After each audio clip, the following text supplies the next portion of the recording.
So right now we're going to be talking to Brian Morgenstern, and we're talking about this government shutdown, but it fits into these off-year elections and all the things that are happening because you can't keep track without a program. Brian, how are you?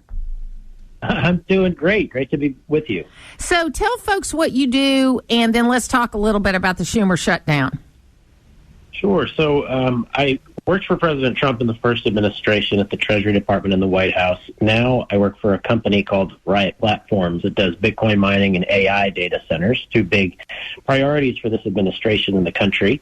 Really trying to help us modernize the way people transact with money and the way they consume information with AI and search. So exciting stuff we're doing.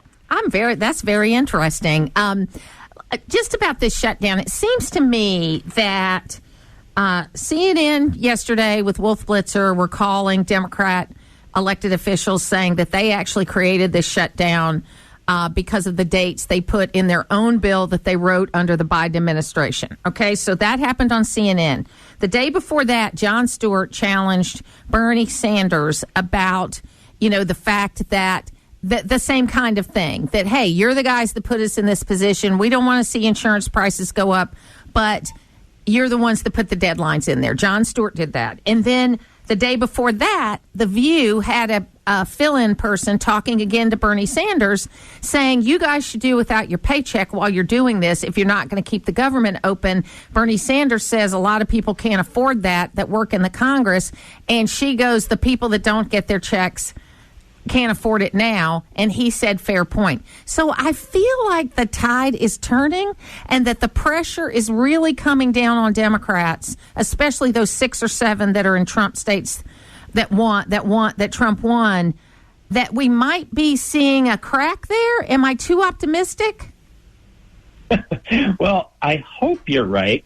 I am not sure if you are. Okay. It seems like they are under the impression that they're winning, but with the quotes that you just cited, I think people are starting to realize that their side really did instigate this. It was their healthcare laws, their deadlines that caused this, and now they're really trying to exacerbate problems in the system. If you look at a chart of the costs of various things in our economy, everything from TVs to healthcare and education, the heavily regulated and subsidized industries like healthcare and education, the costs have ballooned out of control. And that's really been what's hurting people. And they're trying to extend that system that hasn't worked. I mean, premiums have skyrocketed, deductibles have skyrocketed since Obamacare went into effect.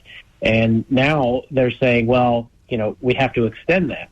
It hasn't been helpful. It hasn't helped people at all.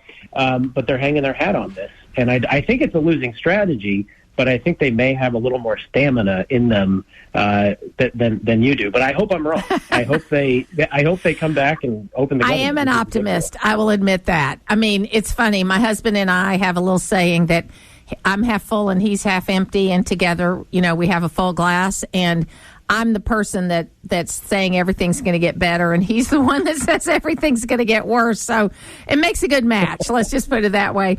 I want to ask you about data centers because we've got this going on, obviously, here in Georgia. It's a great priority, not only for President Trump, but in states. And there's a lot of misinformation about data centers and what they mean for the economy. What do you think is, one, the biggest misconception, and two, how we can communicate better to make sure people understand what these are and are not? Yeah, I think it's a great question. So I think zooming out from sort of a macro look at it, we are in an arms race with China and our adversaries to advance faster. Like the growth of the internet economy has helped the United States outpace the rest of the world. I think this is the next phase of that. If we want to remain a superpower, we have to be growing faster than China, certainly, and other countries as well. This really is an opening to that. And a lot of very smart investment analysts have shown that we're going to have a productivity boom that is like another internet revolution if we have the power infrastructure, if we have the data centers to allow it to happen. So it's very important for the country. Now, in terms of the communities, it really is a community project. I think data center developers, we do this. I think others do as well, and they should. Partner with your communities because you want to make sure that there are no negative impacts on people's power bills or the water supply or noise or any of the other things that any business has to consider if you're entering a community. It really needs to be a partnership, and people should be hiring local, make sure that people are feeling the positive economic effects of this revolution. And I think if they're done well, then they bring economic growth into communities, and they help the United States outpace our competitors on the global stage. So it really is an important phase of development for the United States, and good for Georgia for wanting to lead on it. Texas is another state that's trying to lead on it. And interstate competition is great because then you have competition that can bring prices down. It can encourage greater economic growth in each of these states.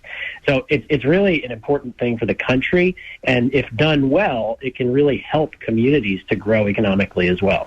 Well, and I think the greatest thing and the number one reason we need to open up the government is because, as the president said yesterday, we're hot right now. We need to have all the tools in place. And really from the Obama administration through the Biden administration, because there were some things that couldn't get done in the first Trump administration. They've been about, not the Trump administration, but Biden and Obama have been about making America pat themselves down to everyone else.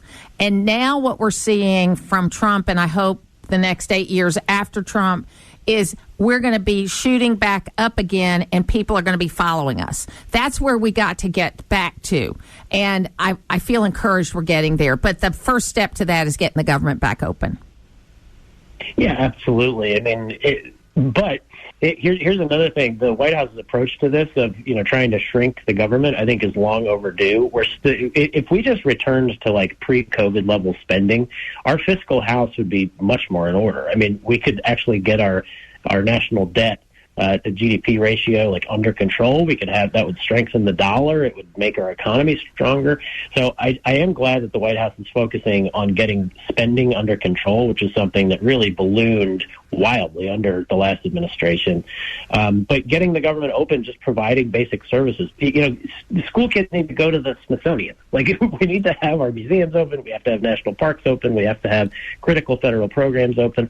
But also, like I said, I'm glad the White House is also focusing on trimming the fat out of the federal bureaucracy, which is something that's long overdue. We're talking to Brian Morgenstern, who's an expert in AI and data centers, and just bringing it back home with a story before we let you go, Brian. In Columbia County right now, they are voting on a data center that if it comes through, they are going to be, from the revenue of the data center, going to be able to eliminate property taxes on the government, not the education, but on the government side for residents of Columbia County. And that's about a 25% reduction on average for people in their property taxes.